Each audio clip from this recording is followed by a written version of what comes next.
SAT Math Desmos Mastery number 2. Are you ready? Let's go. So in the given system of equations, h is a constant. So this is a little more difficult than the previous number 1 we did. So still linear equations, but h is a constant. System has no solution. Again, no solution. That means you're looking for parallel lines, okay? Not an intersection and not infinite solutions on the same line. So you're looking for this kind of a scenario where you're able to see parallel lines, okay?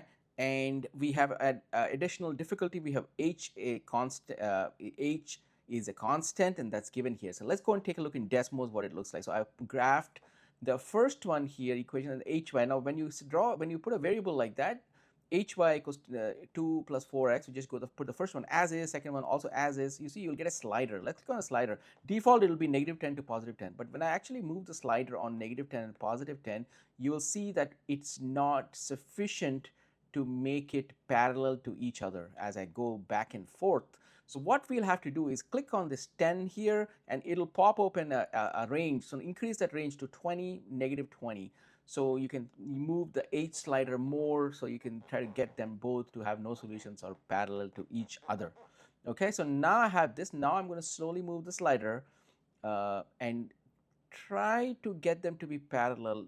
If you zoom in a little bit more, it's easier to see if they're parallel or if they're not parallel. But we are getting there. We're almost there, and looks like we are there at h equals 18 at this point. I would go zoom in a little bit more to see if the parallelity is being maintained.